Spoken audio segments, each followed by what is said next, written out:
the $240 million fortune behind Katherine Jackson's quiet life. What happens when the mother of one of the most famous entertainers in history suddenly finds herself connected to a fortune worth hundreds of millions of dollars?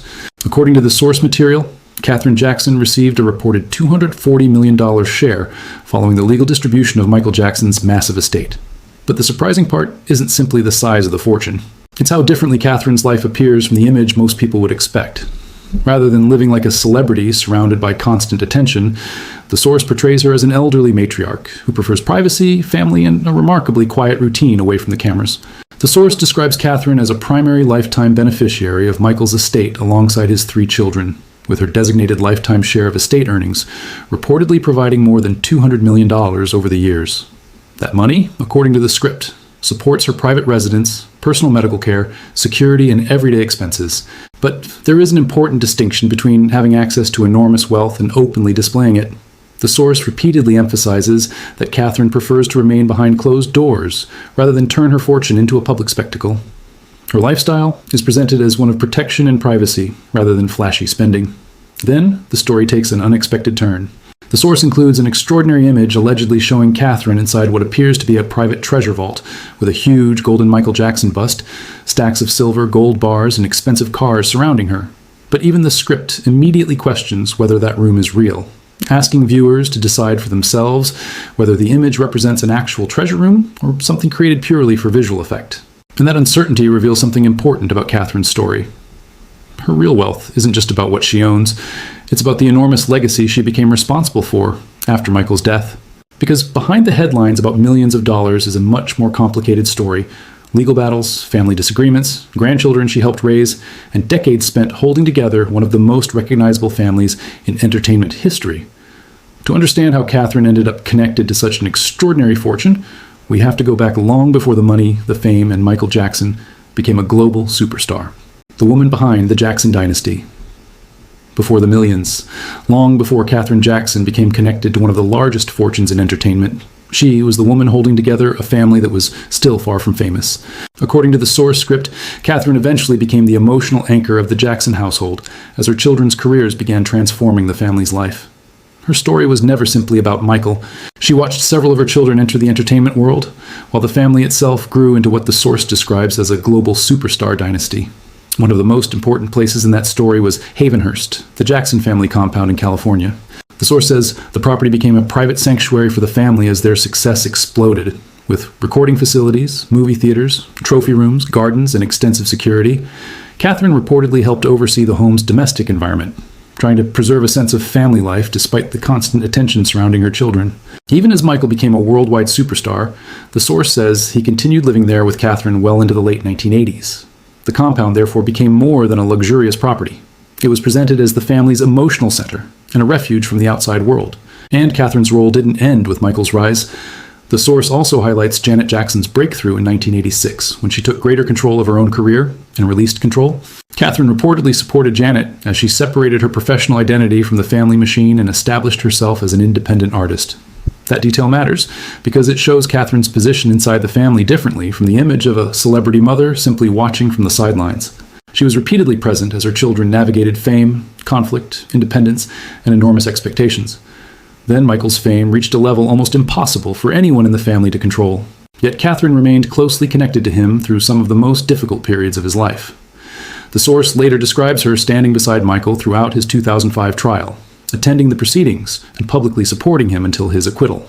Years later, after Michael's death, that role would become even heavier. Katherine would help guide his children through their loss while also becoming connected to the enormous estate and legacy he left behind.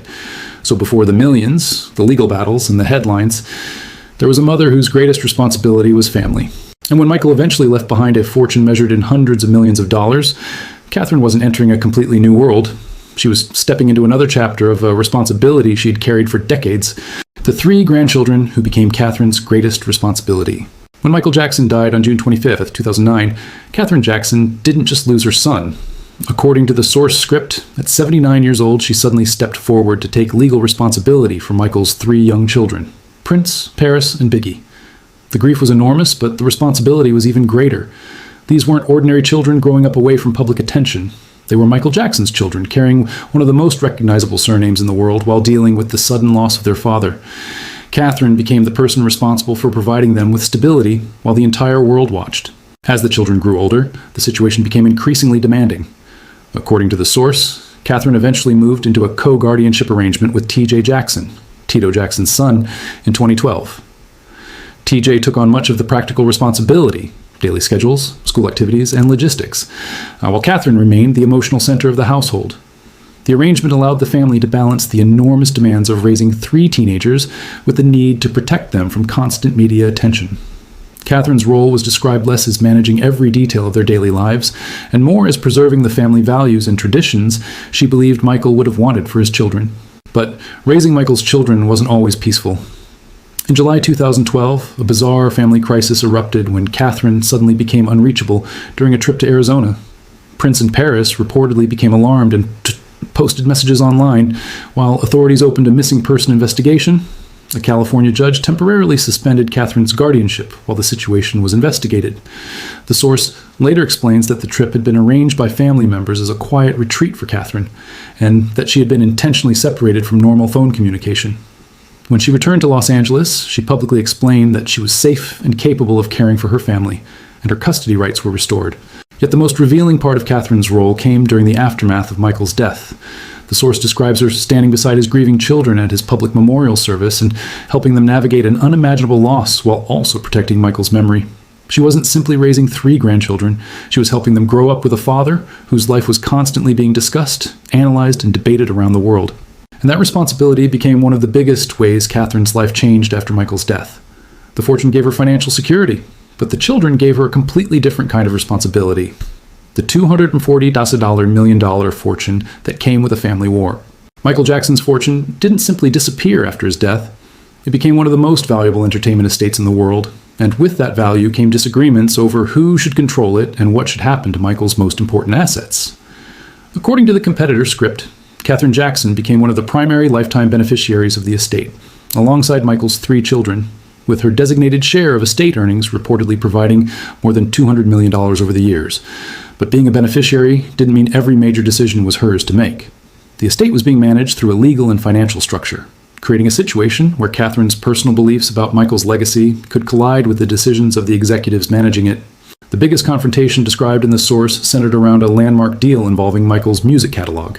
According to the script, the estate executives pursued a transaction to sell half of Michael's valuable music catalog to Sony for hundreds of millions of dollars. Katherine strongly opposed the deal and filed legal objections in an attempt to stop the transaction.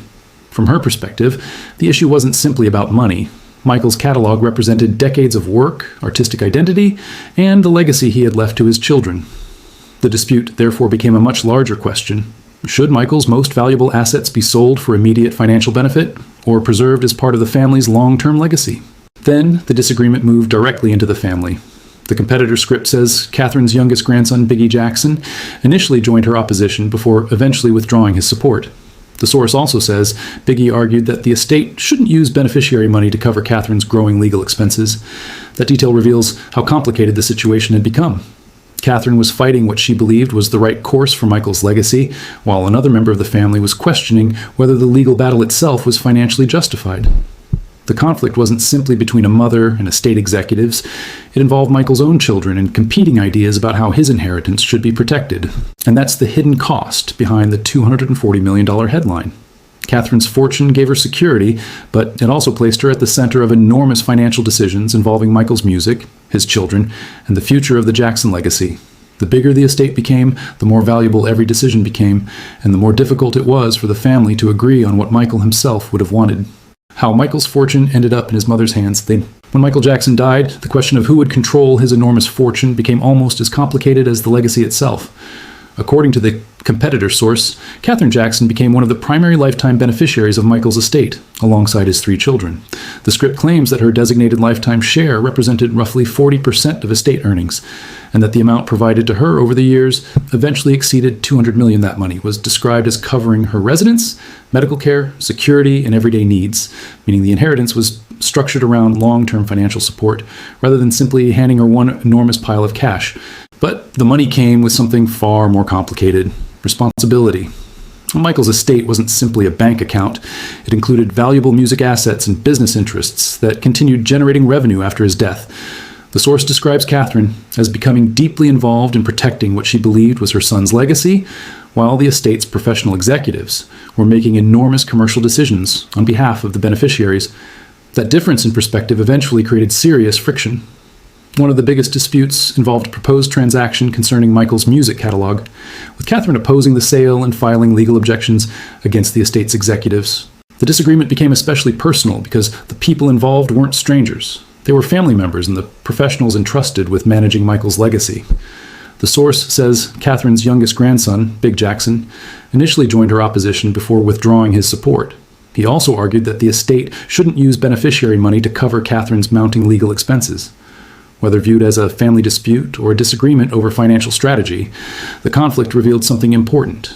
Receiving Michael's fortune didn't mean Katherine suddenly had unlimited freedom to do whatever she wanted with it. The estate remained governed by legal structures, trustees, court decisions, and competing interests. And that is the part most $240 million headlines leave out.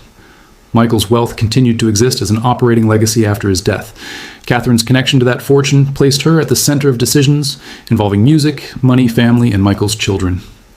The enormous figure made headlines, but behind it was a complicated system designed to preserve the estate for generations. So, how did Katherine actually live with that fortune? And why does her lifestyle look so different from what most people imagine when they hear the words $240 million inheritance? The Jackson Mansion. That became Katherine's private sanctuary. For Katherine Jackson, one of the most important places in the family's story wasn't a Hollywood mansion or an extravagant celebrity retreat. It was Havenhurst, the Jackson family's famous compound in California. According to the source script, the property was purchased in the 1970s and extensively renovated during the 1980s as the family's success exploded.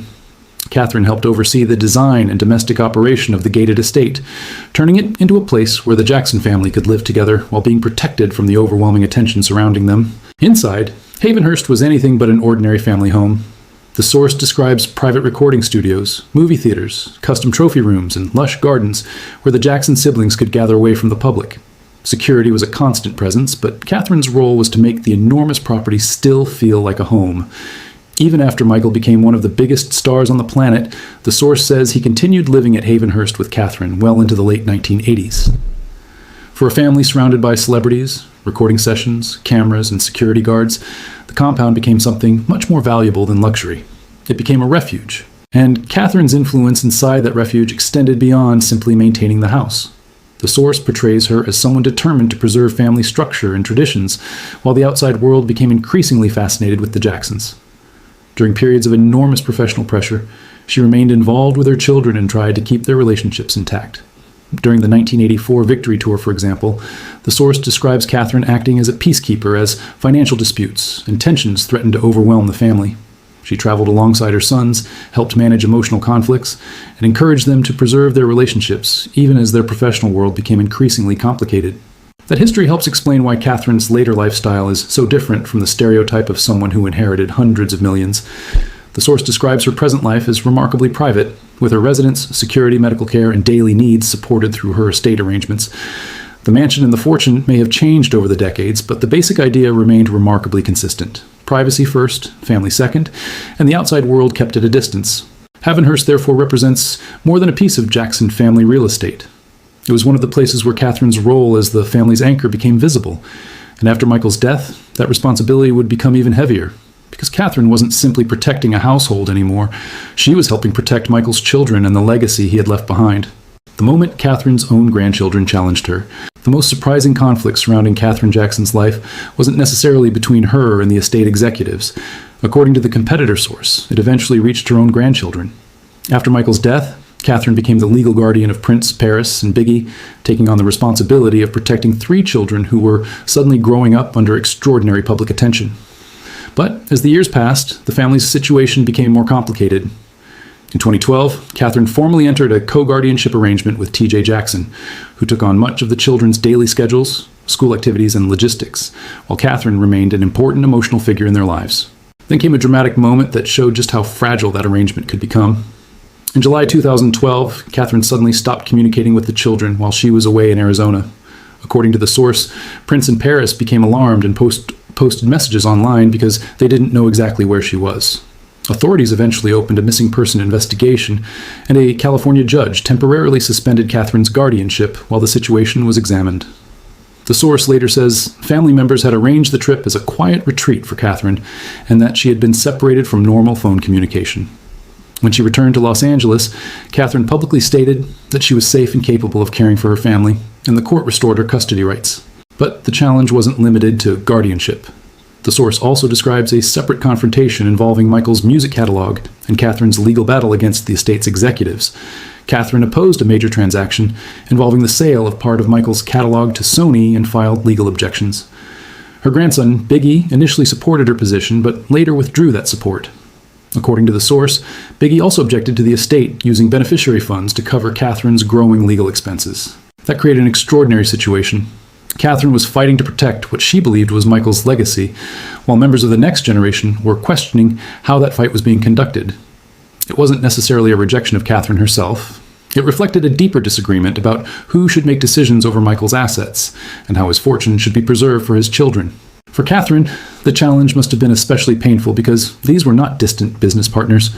They were members of the family she had spent years protecting. And it revealed a reality that money could never solve. The Jackson legacy belonged to multiple generations, and each generation had its own idea of what Michael's wishes should mean. The book, Katherine, created to keep Michael's memory alive. For Katherine Jackson, preserving Michael's legacy wasn't only about protecting his money or fighting over his music catalog, it was also about remembering the person behind the superstar. According to the story behind this documentary, Katherine wanted Michael to be remembered not simply through concert footage, awards, and headlines, but through the family memories that existed long before he became one of the most famous people on Earth. That personal perspective became especially important after his death, when millions of people were suddenly looking back at Michael's life through their own memories, while his family was dealing with a very different kind of loss. Katherine had spent decades watching Michael grow from a child performer into a global icon. She had seen the early Jackson 5 years, the explosion of Thriller, the enormous tours, the public controversies, and the private moments that never reached the cameras. A book built around those memories therefore represented something different from a conventional celebrity biography. It allowed Katherine to present Michael through the eyes of his mother, someone who knew the child before the moonwalk, before the stadiums, and before the world turned his name into a brand. The value of those memories wasn't financial. It was personal, because they belonged to a part of Michael's life that the public could never completely access. And that became increasingly important as Michael's children grew older. Prince, Paris, and Biggie would eventually have to build their own understanding of their father while constantly encountering stories, documentaries, headlines, and public opinions about him. Katherine's memories gave them another perspective, the family version of Michael. Instead of allowing his entire identity to be defined by fame, controversy, and mythology, she could remind them that he was also a son, a brother, and a father. That distinction is at the heart of the legacy Katherine spent years trying to protect. Ultimately, the book and the memories surrounding it represented the same mission that had shaped much of Katherine's life after Michael's death: keep the human being connected to the legend. The fortune could preserve assets. The estate could manage music. The archives could preserve performances. But memories were different. They preserved the emotional side of Michael that no business transaction could ever own. And as Katherine's life entered its later years, that mission became even more significant, because the question was no longer simply how much Michael's estate was worth. It was what would remain of Michael when the money, headlines, and generations eventually changed. The luxury, security, and privacy behind Katherine's fortune. When people hear that Katherine Jackson was connected to a fortune reportedly worth hundreds of millions of dollars, the first image that comes to mind is usually one of extreme luxury. But according to the source material, Katherine's lifestyle has been remarkably different from that stereotype. Her estate arrangements have reportedly provided for major necessities, such as her residence, medical care, security, and everyday expenses. In other words, much of the wealth associated with her isn't presented as money she constantly spends on extravagant possessions. It functions as a long-term financial structure designed to keep her protected and comfortable, while preserving Michael's estate for his children and future generations. Security has also been an important part of the Jackson family's lifestyle for decades. Michael's fame made privacy almost impossible, and Katherine lived through much of that reality alongside him.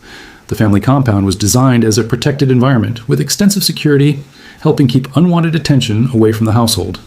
Even after Michael's death, that need for privacy didn't simply disappear. Katherine remained a highly recognizable member of the Jackson family, while her connection to Michael's fortune made her personal life even more interesting to the public. The result was a strange contrast. The more valuable the estate became, the more important it was to keep Katherine's everyday life private. And that's why the most dramatic images associated with Katherine's wealth should be treated carefully. Stories about hidden vaults, mountains of gold, exotic possessions, or extravagant secret rooms can make for spectacular headlines, but the source itself raises questions about whether some of those images are genuine or simply created for visual effect. What is much more consistent throughout the story is Katherine's preference for a quiet life centered around family, security, and privacy rather than public displays of wealth. That may actually be the most surprising part of her story. Katherine didn't become wealthy in the traditional celebrity sense. She became responsible for a fortune that was deeply connected to her son's legacy. Her financial security exists alongside legal structures, estate management, family disagreements, and the continuing responsibility of protecting Michael's children and assets. And after everything that happened, from raising Michael to watching him become a global superstar to helping care for his children after his death, Katherine's greatest luxury may not have been expensive possessions at all. It may simply have been the ability to live quietly, surrounded by family, while the world outside continued talking about the fortune she inherited. What Katherine Jackson's $240 million legacy really means. The headline is simple, $240 million, but Katherine Jackson's story is far more complicated than a giant number attached to an inheritance.